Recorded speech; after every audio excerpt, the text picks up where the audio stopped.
교회라고 하는 것은요, 세상과 다른 공동체입니다. 늘 말씀을 드렸다시피 교회라고 하는 것은 바로 이 땅의 하나님의 나라다. 우리가 주님께서 재림하실 때 이루실 새하늘과 새 땅의 하나의 영상이요 또한 실루엣이다 라고 이렇게 말씀을 드렸습니다. 세상의 공동체와는 달라야 합니다. 세상과 분명히 다른 것은 뭐냐면 교회에서는 차별이 없어야 한다고 하는 것이죠. 오늘 야고보서에도 말씀하는 것처럼 오늘 야고보가 1절에서 이렇게 권면하고 있습니다. 내 형제들아, 영광의 주 곧 우리 주 예수 그리스도에 대한 믿음을 너희가 가졌으니 사람을 차별하여 대하지 말라라고 이렇게 말씀하는데요. 원문을 보게 되면은 뭐라고 이야기하냐면은 형제들아, 내 형제들아, 너는 영광의 주를 믿는 자들이 아니냐, 차별하지 말아라 라고 이렇게 단호하게 권면을 하고 있습니다. 야고보서 1장 27절 마지막 절에 보게 되면은 참된 경건이 무언가라고 이렇게 말씀할 때에 고아와 가부가 환난 중에 있을 때 그것을 돌보면서 새 속에 물들지 않는 것이다 라고 분명히 말씀하고 있습니다. 어떻게 보면은 이어지는 구절이 아닐까 하는 생각을 하게 되는데, 왜냐하면 특별히 초대교회 안에서 과부와 고아를 그렇게 하나님의 긍휼하심의 눈으로 보면서 도와주고 높여줘야 하는데도 불구하고 그러지 못하지 않았을까 하는 생각을 하게 됩니다. 그 경험을 인해서 전체적인 보편적인 그 교회 안에서의 경험을 봤을 때에 부요한 자를 너무 높이고 낮고 또한 가난한 사람들을 너무 천대시하고 있는 그런 현상들이 일어나고 있다 하는 것을 우리는 알 수가 있습니다. 교회라고 하는 것이 온전한 공동체는 아니지요. 완전한 사람들이 모여서 있는 곳은 아닙니다. 그러나 우리가 온전한 것을 향하여 야고보가 늘 하는 것처럼 우리가 온전한 믿음을 위하여, 온전한 성숙한 우리의 신앙생활을 위하여 목표로 삼고 하나하나 갈 때에 우리가 무엇을 조심해야 할 것인가, 우리가 무엇을 삼가야 할 것인가 하는 것을 우리에게 분명히 말씀해 주고 있다고 하는 것이죠. 그것은 바로 차별하지 않는 것이라고 말씀하고 있습니다. 차별하지 말라고 이야기했을 때에 오늘 1절 말씀에 참 우리가 주목해야 할 그러한 말이 있습니다. 그 뭐냐면은 영광의 주, 우리 주 예수 그리스도라고 하는 말씀이죠. 이 영광이라고 하는 것은 바로 십자가의 죽음을 통해서 예수님에게 주어주신 부활의 영광입니다. 예수님께서 죽으셔서 또한 부활하여 주신 그러한 중요한 목적이라고 하는 것은 뭐냐면은 우리를 구원케 하여 주시기 위함이었습니다. 우리를 구원케 했다고 하는 것은 에베소서 2장 14절에 말씀한 것처럼 우리가 전에 원수 되었던 그러한 모든 것에 그 중간에 막혔던 담을 다 육체로 허무셨다라고 그렇게 기록을 하고 있습니다. 먼저 하나님과 우리의 관계 속에 막혔던 담이 있었는데 그 담을 자신의 육체로 허무시고 부활하여 주셔서 우리가 하나님과 하나 되는 영생을, 우리에게 주신 영광을 여기에서 말씀하고 있다고 하는 것이죠. 그렇다면 하나님과의 그러한 하나된 구원된 관계가 우리의 삶에서 구체적으로 어떻게 나타나야 할 것인가? 그것은 우리 이웃들과의, 우리 공동체 안에, 우리 믿음의 형제 자매 안에 있는 모든 중간에 막혔던 담이 예수 그리스도의 육체로 허무신 것을 우리가 함께 허무는 작업이 우리에게 필요하다고 하는 것을 말씀해 주고 있습니다. 그래서 우리가 특별히 차별하지 말라라고 우리에게 말씀을 하고 계십니다. 우리 인종 간의 갈등, 또한 우리 경제적인 계급의 갈등, 사회 계급의 갈등, 또 배운 것과 배우지 못한 것과 또한 우리의 출신과 배경, 이 모든 막혔던 것들을 다 허무시고 하나님 안에서, 예수 그리스도 안에서 우리가 화평을 누리면서 하나가 되게 하신 그 귀한 그 구원의 역사, 그것이 바로 영광의 주 예수 그리스도께서 만들어주신, 우리에게 주신 역사라고 하는 것을 믿는 우리 모두가 되기를 간절히 원합니다. 그러기에 특별히 하나님의 이 땅의 나라라고 하는 이 교회 안에서 주님께서 허물으셨던 모든 벽들을 우리는 다시 쌓을 수가 없다고 하는 것이죠. 그러나 우리의 경험이라고 하는 것은 참 안타깝게도 그렇지 못하다고 하는 것을 우리는 느끼게 됩니다. 그 중에서 사실 가장 보편적으로 초대교회에서 느꼈던 이 차별이라고 하는 것, 그것은 오늘 말씀을 보게 되면은 경제적인 어떤 계급을 우리는 발견할 수가 있습니다. 오늘 말씀에 보게 되면은 만일 너희 회당에 금가락지를 끼고 아름다운 옷을 입은 사람이 들어오고 또 남루한 옷을 입은 가난한 사람이 들어올 때에 그 사람들에 대해서 어떻게 대하고 있는가 하는 것을 아주 너무나 구체적으로 우리에게 말씀을 해주고 계시는데, 보면은 야고보 이 감독이 정말 이 상황들을 잘 설명하는 스토리텔러가 아닌가 하는 생각까지도 들게 됩니다. 그래서 얼마나 잘 유심히 관찰하고 이것에 대해서 우리가 삼가야 한다고 하는 것을 말씀해 주고 계시는데요. 너희가 아름다운 옷을 입은 자를 눈여겨보고 말하되, 그냥 지나쳐 보는 게 아닙니다. 어쩌면은 어떤 사람이 들어올까, 좀 부유한 사람이 들어올까, 좀 높은 지위에 있는 사람이 들어올까 하고 잘 이렇게 계속해서 주위를 살피면서 눈여겨보고 있다고 하는 것이죠. 그러면서 말하되 여기 좋은 자리에 앉으소서. 가난한 자에게 말하되 너는 거기 서 있든지 내 발등상 아래 앉아 있으라 라고 그렇게 하는 일이 비일비재했다 하는 것을 우리는 알 수가 있습니다. 아마 그때 당시에도 혹시 우리 예배를 드릴 때 예배를 인도하는 안내위원들이 있었는지는 잘 모르겠지만은요, 아마 혹시 안내위원들이 아마 이런 일들을 하고 있었지 않았을까 하는 생각도 하게 되고, 안내위원뿐만 아니라 거의 모든 그 초대교회 성도들이 많은 경우에 이렇게 행동을 하고 있었지 않았을까 하는 생각을 하게 됩니다. 초대교회에 보게 되면은 누가 더 많았을까요? 어떤 부류의 사람들이 더 많았을까요? 아무래도 가난한 사람들이 더 많았다고 하는 것을 우리는 짐작할 수가 있습니다. 이 가난한 사람들이 소식을 많이 듣습니다. 그 교회에 가게 되면은 자기가 가진 것들을 다 내어놓고, 우리 사도행전 그 2장에 보게 되면은 그 초대교회 아름다운 모습을 우리가 발견할 수가 있는데요. 그 모든 물건들을 다 통용하고 이렇게 나누어 주니까 누가 제일 많이 몰려오겠습니까?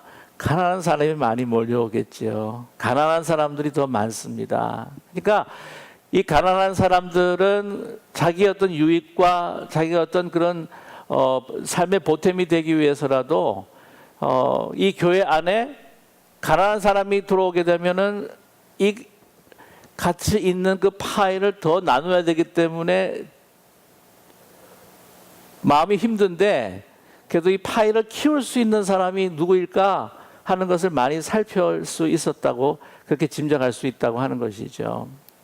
그렇기 때문에 그 사람들이 왔을 때 나에게 도움이 되느냐 도움이 되지 않느냐라고 하는 기준을 통해서 차별을 하면서 그들을 환대하고, 그렇지 않은 사람들에 대해서는 어떻게 해요? 멸시하고 모멸감을 주는 그러한 초대교회 상황이었다고 하는 것을 우리는 짐작할 수가 있습니다. 왜 우리가 사람을 차별할까요?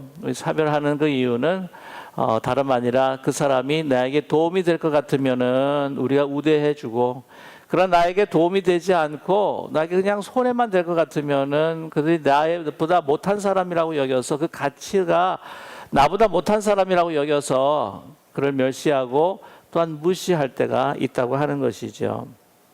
오늘 그러한 사건이 또한 우리 야고보서의 그 교회에서, 초대교회에서 일어나고 있는데, 이 야고보서가 이제 기록된, 여러분 목적을 아시겠지만은 예루살렘의 초대교회뿐만이 아니라 어디에요? 흩어져 있는 12지파들입니다. 예루살렘 교회에서 생활을 하다가 박해로 인하여서 이제 흩어진 사람들이 다른 지역에 가서 어디에 머물고 있냐면, 오늘 2절의 말씀을 보게 되면 여기 좀 흥미로운 단어가 회당이라고 하는 것입니다. 아니, 교회라고 하지 않고 회당이라고 한 것이죠. 당시에 기독교인들도 그리스도인들도 유대 그리스도인들도 이게 따로 교회라고 하는 곳에 모이지 않고 큰 그룹으로 모일 때는 성전에서 예루살렘에서는 성전에서 모였지만은 흩어져 있는 상황 속에서는 그 지역에 있는 회당에서 모였다고 하는 것을 우리는 알 수가 있습니다. 그런데 나중에 그 예수 그리스도를 믿는 유대인들과 그런 믿지 않는 유대인들이 당분간 이 회당에서 이렇게 모이면서 그렇게 생활을 했다가 나중에 이 회당에서 이 유대 사람들이 그리스도를 믿는 유대 사람들을 축출하기 시작한 그 시기가 거진 주후 한 90년대 그리고 한 100년대, 그러니까 요한복음이 쓰여지는 그 당시에 이 회당에서 그리스도를 믿는 유대인들이 축출당하는 그런 시대가 있었다고 하는 것이죠. 그 전까지만 해도 흩어져 있는 그리스도인들은, 유대 그리스도인들은 회당에서 모였음을 우리는 알 수가 있습니다. 그러기에 어떤 이들은 그리스도를 믿는 유대인들도 그 안에 들어오게 되고 믿지 않는 유대교를 믿는 유대인들도 이제 들어오게 되는데, 그거에 상관없이 거기서 모일 때에 이 부유한 사람들에게 더 이 그리스도인들도 우대하는 그런 상황이 생겼다고 하는 것이죠. 그러면서 오늘 말씀이 이렇게 이야기합니다. 4절의 말씀 보게 되면 너희끼리 서로 차별하며 악한 생각으로 판단하는 자가 되는 것이 아니냐라고 이렇게 이야기를 합니다. 판단한다고 하는 것은 사실은 누구의 권한입니까? 오직 하나님의 권한입니다. 사람의 가치를 판단하는 것은 하나님의 주어진 고유의 권한인데도 불구하고 차별한다고 하는 것은 내가 어느 자리를 찬탈하는 것입니까? 그 자리를 하나님으로부터 빼앗는 그러한 행위다. 그것은 악한 행위라고 하는 것을 우리에게 분명히 말씀해 주고 있습니다. 이 차별이라고 하는 문제, 우리 이 사회에서 보게 되면은 뭐 여러 가지 많은 차별로 인해서 큰 아픔과 슬픔을 당하지 않습니까? 우리 북미 사회, 특별히 미국 사회를 봐도 이 경제적인 어떤 그 차별, 뭐 인종적인 차별은 뭐 이루 말할 수가 없고요. 아직도 백인과 흑인과의 어떤 갈등, 또한 다른 타민족과의 그 갈등이라고 하는 것은 너무나 심화되고 있음을 우리는 알 수 있습니다. 참 안타까운 이야기죠.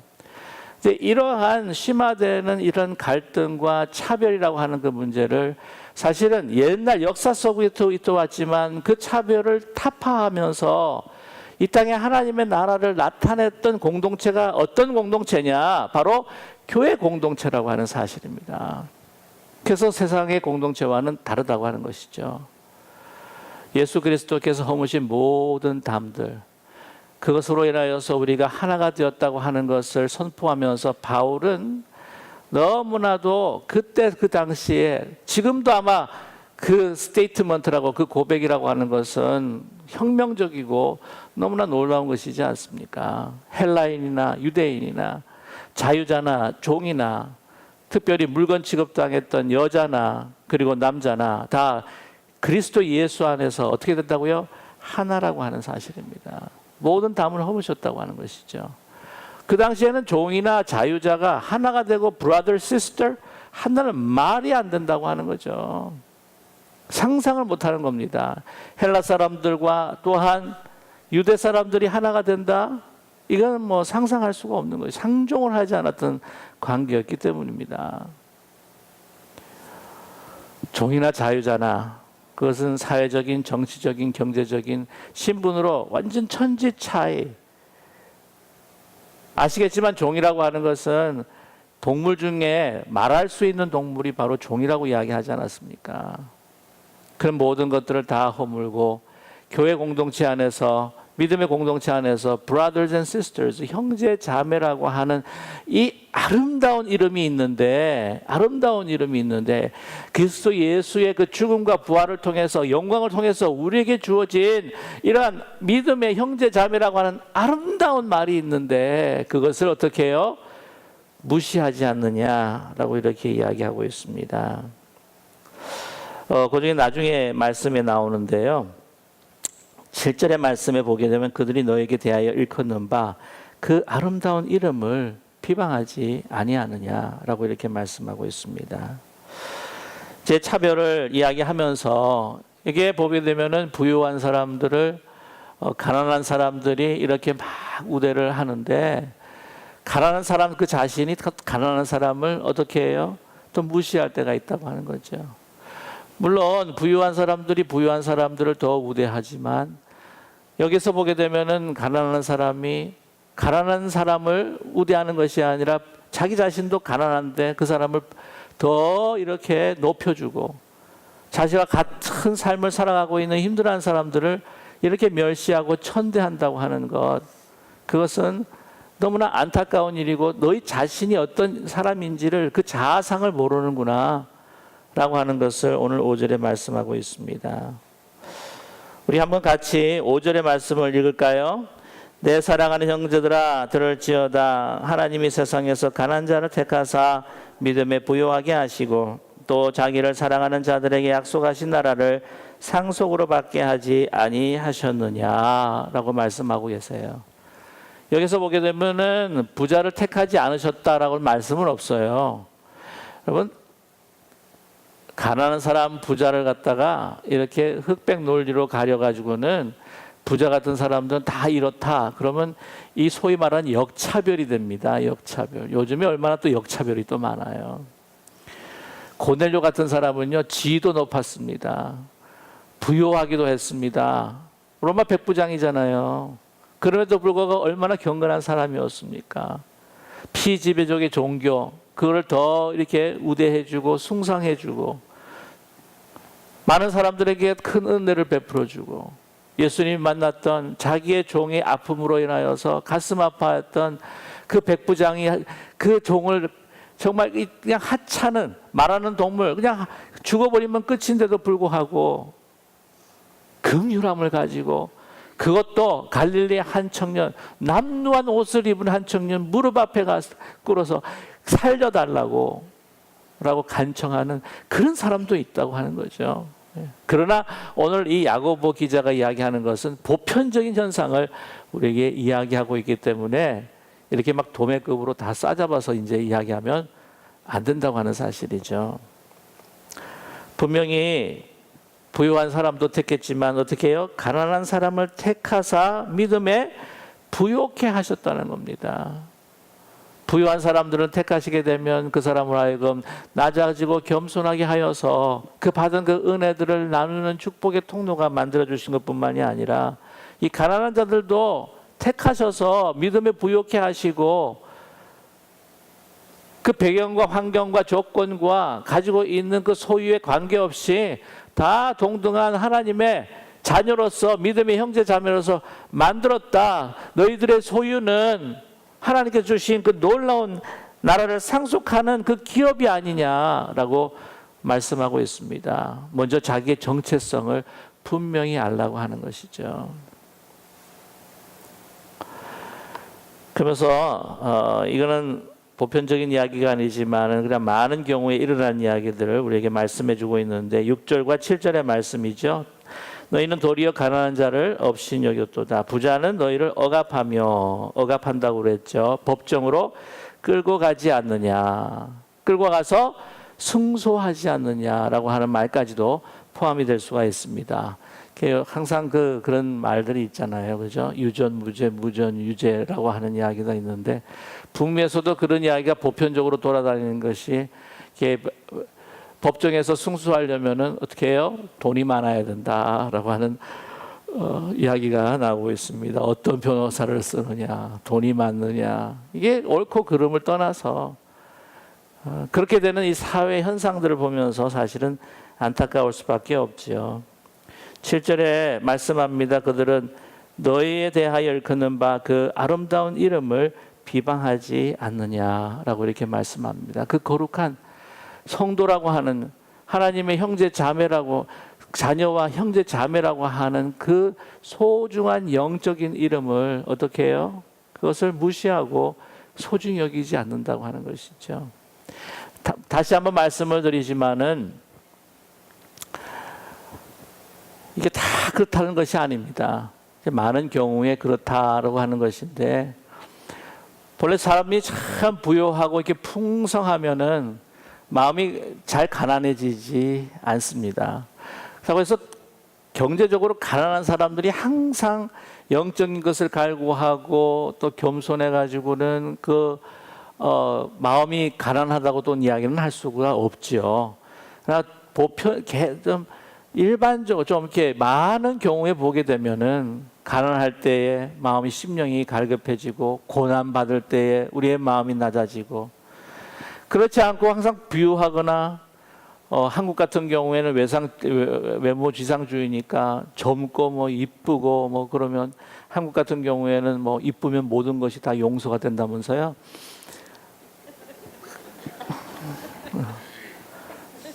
그래서 제가 다 여러분을 용서하는지 모르겠습니다만은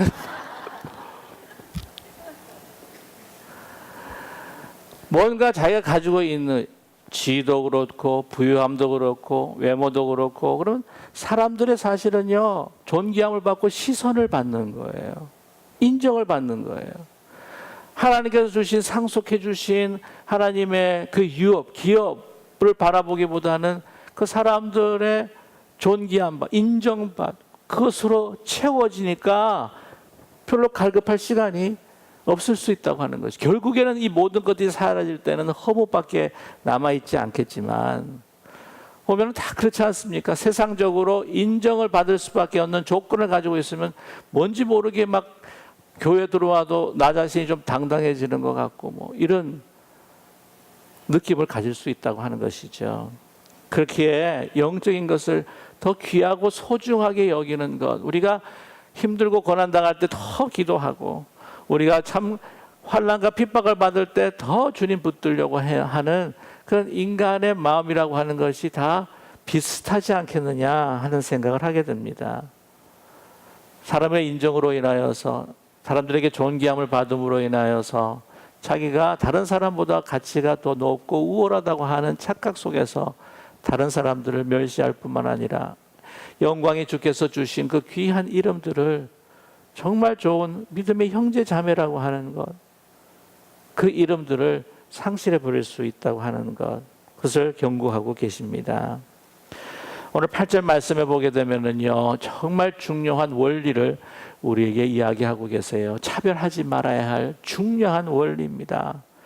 먼저 1절에서 영광의 주께서 모든 담을 우리의 허무시고 우리가 하나 되게 해주시는 그러한 영광의 그 주를 중심으로 해서 우리가 9절에 보게 되면 9절 한번 8절 한번 같이 읽겠습니다. 너희가 만일 성경에 기록된 대로 내 이웃을 사랑하기를 내 몸과 같이 하라 하신 최고의 법을 지키면 잘하는 것이니와. 무엇입니까? 최고의 법이라고요. 이 최고의 법에 보게 되면 로얄 러라고 이렇게 해석할 수가 있습니다. 왕 같은 법이라고 하는 것이죠. 예수님, 율법사가 예수님께 물었습니다. 가장 큰 계명이 무엇입니까? 내 마음과 뜻과 정성과 목숨을 다하여 여호와 하나님을 사랑하고, 그 다음에 뭐예요? 내 이웃을 내 몸과 같이 사랑하라고 하는 것이죠. 하나님의 사랑에 대한 표현이 어떻게 나타나야 된다고요? 우리 삶 가운데에 이웃을 향한 사랑으로 분명히 나타나야지 우리가 하나님의 사랑이 완성이 되는 것이고요, 온전해지는 것이고요, 하나님을 향한 예배가 바로 우리의 삶에서 이웃을 사랑을 통해서 온전해지고 보이지 않는 하나님의 은혜가 보이는 성례적인 그런 삶이 바로 이웃 사랑을 통해서 우리에게 이루어진다고 하는 것을 우리에게 말씀해 주고 있습니다.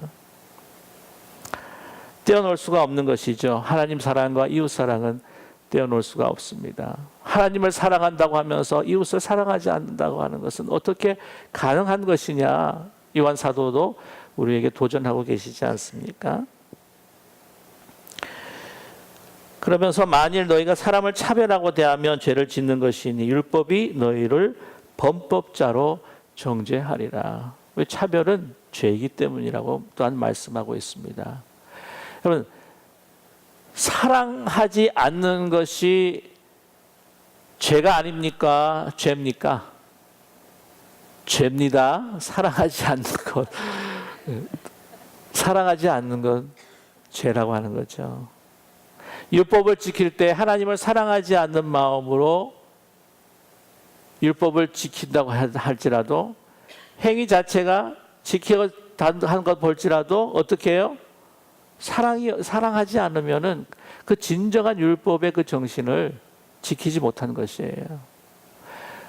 율법의 행위를 보게 되면은 다 지키는 것처럼 보이긴 하지만은, 그러나 오늘 주신 말씀을 보게 되면은 하나님에 관한 십계명 가운데 하나님과의 지켜야 할 그 계명을 하나님을 사랑함으로 지켜야 하는 것이고, 또한 부모님을 공경하라부터 나오는 십계명까지의 우리 이웃 간의 관계 속에서 지키는 그 계명들도 뭐가 가장 중심이 된다고요? 이웃을 사랑하는, 이웃을 사랑하기에 간음하지 않고, 이웃을 사랑하기에 도둑질하지 않고, 이웃을 사랑하기에 살인하지 않는 거예요. 이웃을 사랑하기에 긍휼을 베풀고 도와주고, 그를 하나님의 자녀라고 부르면서 동등한 하나님의 은혜를 나누는 것이 진정한 그리스도인의 삶이라고 하는 것을 말씀해 주고 있습니다. 그리고 여러분 아시겠지만은 다 지켜도 하나만 지키지 못하면 어떻게 해요? 그런 범법자가 되는 거죠. 안타까운 사실은 보게 되면은 이때까지 그렇게 훌륭한 삶을, 사회적으로 훌륭한 삶을 살았는데 딱 한 번 실수해 가지고는, 예를 들어서 부적합한 법에 저촉되는 일을 했다. 그럼 어떻게 되죠? 그냥 붙잡혀 가는 겁니다. 아무리 사회에 공헌을 했다고 할지라도 도둑질했다? 어떻게 하다가 그냥 쓱 하고 도둑질했어요. 그러면은 그 사람이 깨끗한 사람입니까? 범법자입니까? 범법자라고 하는 거죠. 물론 우리 인간의 눈으로 볼 때는 작은 죄와 큰 죄가 또한 있을 수도 있을 것 같지만, 여러분 하나님의 눈으로 봤을 때는 어떻습니까? 다 모든 죄가 하나님 앞에 범죄한 죄라고 하는 사실을 율법이 가르쳐주고 있고요. 또한 예수 그리스도께서 바리새인들보다도 더 정결하고 더 율법을 지켜 행하라고 말씀해 주시는 그 말씀을 우리는 기억할 수가 있습니다. 12절의 말씀 보게 되면 너희는 자유의 율법대로 심판받을 자처럼 말도 하고 행하기도 하라라고 말씀하는데, 자유의 율법대로라고 이렇게 말씀합니다. 율법은 율법인데 자유의 율법이에요. 그것은 뭐냐면 온전하게 만드신 율법입니다. 예수 그리스도 안에서 성령을 통해서 하나님을 사랑하고 그 이웃을, 그 사랑으로 이웃을 사랑할 수 있는 그러한 정신과 마음을 가지고 행하는 율법, 그 안에서는 우리가 두려워하지 않고 내가 이걸 하면은 내가 붙잡혀 가지 않을까? 내가 이걸 하면은 내가 심판받지 않을까? 그게 아니라 그걸 넘어서서 내가 사랑으로, 내가 기쁨으로 모든 일들을 행하면서 두려움이 없는 바로 복음의 생명의 율법, 그 율법대로 심판받을 처처럼. 그러니까 이 무엇이냐면 그 자유의 율법이라고 하는 것, 그것은 바로 하나님의 사랑과 또한 이웃의 사랑을 기준으로 해서 나 자신을 바라보면서 말도 하고 어떻게 하라고요? 행하기도 하라 라고 우리에게 말씀을 하고 있습니다. 오늘 13절은 너무나 귀한 말씀이에요. 이것도 원리적인 말씀입니다. 우리 같이 13절 우리 함께 읽겠습니다. 긍휼을 행하지 아니하는 자에게 긍휼 없는 심판이 있으리라. 긍휼은 심판을 이기고 자랑하느니라. 여러분, 차별한다고 하는 것은 어떤 행위라고 하는 것을 우리에게 말씀해 주고 있습니까? 긍휼이 없는 행위라고 하는 것. 자기가 비슷하고 힘든 사람들을 바라보았을 때 무시하는 것이 아니라 그 사람에게 더 높여주고 내 것을 나누면서 존귀하게 여겨주는 것은 누구의 사역이시고 누구의 마음이셨어요? 바로 예수 그리스도의 마음입니다. 저와 여러분, 율법 아래 다 심판받을 수밖에 없는 우리의 인간들이 무엇으로 인하여 우리가 구원 얻었습니까? 하나님의 긍휼을 인하여 우리가 구원 얻은 것이 아니겠습니까? 근데 그 긍휼을 받은 우리가 어찌하여 긍휼을 베푸지 않느냐? 그것은 말이 되지 않는다고 하는 것이죠. 보통 차별하는 거 보게 되면은 그 사람에 대해서 내가 별로 이익이 없다, 뭐 유익함이 없다. 그러니까 이렇게 차별할 때가 있어요. 그런데 이제 세상 살아가는 거 보게 되면 꼭 그렇지 않다 하는 것을 우리는 깨닫게 됩니다. 도울 힘이 없는 사람인 줄 알았는데 나중에 보니까 우리에게 또 도움이 된다고 하는 것이죠. 언젠가만 말씀을 드렸는지 모르겠지만 이솝우화에 이런 이야기가 있어요. 사자가 잠을 자고 있는데 쥐가 까불다가 사자 머리 위에 올라갔습니다. 그래가지고 잠을 깨웠죠. 그 당시에 그래도 사자가 배불렀는지 이 쥐를 잡아서 야 이놈아 이 무례한 뭐야 너 내가 가만 안 두겠다. 그러니까 사자님 오늘 한 번만 봐주세요. 제가 이 은혜는 꼭 갚도록 하겠습니다. 그러니까 사자가 웃어요. 네가 무슨 은혜를 갚느냐 하고 그냥 가라. 그냥 배불렀던 것 같아요. 그냥 가라 하고 이제 내보내줬습니다. 근데 하루는 사자가 어슬렁어슬렁거리도 너무 배고파가지고는 그 모기를 보고 덮쳤다가 그 물에 갇히고 말한 거죠. 그래가지고 막 엉엉거리면서 빠져나오려고 하는데 빠져나올 수가 없습니다. 그럴 때 누가 왔겠어요? 쥐가 와가지고 맞아 삭삭삭삭 걸면서 그 그물을 끊어줬는데 그 다음부터 그 쥐와 사자가 친구가 되었다는 이야기를 우리가 너무나 잘 알고 있잖아요. 여러분 일본에 그 참 무지막지한 사람들도 많지만은 귀한 일본 사람들도 많습니다. 그 신학자들도 있는데 우찌무라 간조, 가가와 도요히코, 특별히 가가와 도요히코 같은 사람은 그 일본의 그 장애인들을 위하여 복지를 그 정신을 만들었던 아버지와 마찬가지입니다. 그래서 나병 환자들을 이렇게 돌보고 장애인을 돌보다가 그때 뭐 한창 사실은 그 전쟁 중이었고 또 일본이 중국을 점령하고 있었던 시대였는데 중국으로 넘어가요. 중국으로 넘어가 가지고는 중국에서 장애인들을 돌보고 그 나병 환자들을 돌보면서 거기서 복지 그 사업을 이제 벌이기도 했습니다.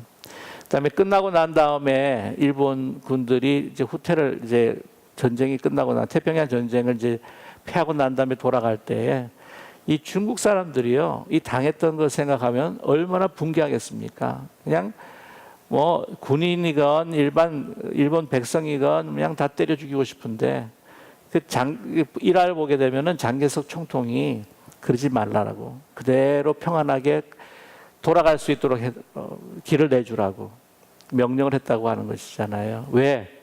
가가와 도요히코 때문에.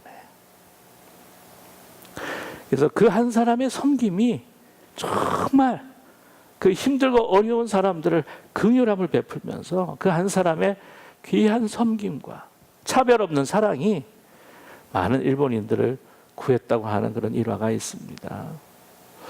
뿐만이 아니에요. 참 여러 그러한 이야기들이 많은데 우리 한국 동난사에도 그렇고요. 또 인민재판을 벌이면서 또 정말 은혜를 베풀고 잘해 주었던 그 사람들을 어떤 그런 생명을 구할 수 있었다고 하는 그 이야기들. 그 쭉을 보면서 참 그것이 우리의 삶에서 경험되는 것을 넘어서서 제일 중요한 사실이 뭐냐면 하나님이 우리를 어떻게 보시느냐 하는 것이에요. 하나님이. 죽을 수밖에 없는 저희들.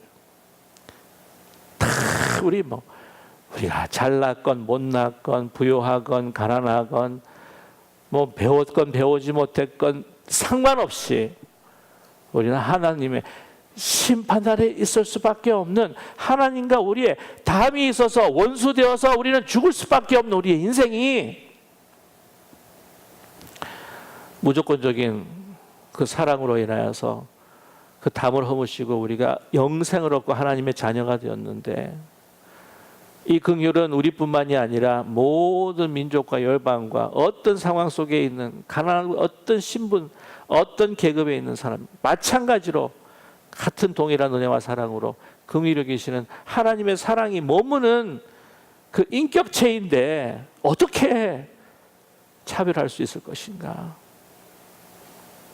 하는 것을 우리에게 말씀해 주고 있습니다. 오늘 말씀에 긍휼이 없는 심판이 있을 것이다 라고 하는 것을 우리에게 말씀해 주고 있지 않으십니까? 저와 여러분,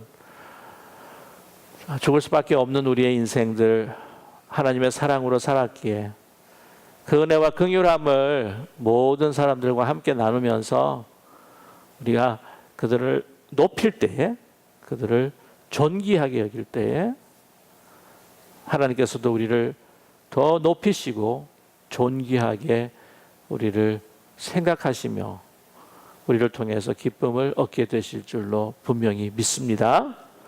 우리 기쁜 우리 교회는 특별히 온전하지는 못하겠지만 그래도 정말 하나님의 그 나라가 이곳에 임하는 정말 차별이 없는 모든 사람들을 다 소중하고 존중하게 그리스도의 형상을 담고 있는 귀중한 존재로 우리가 섬기고 사랑하는 그런 귀한 천국과 같은 공동체가 되시기를 주님의 이름으로 간절히 축원합니다.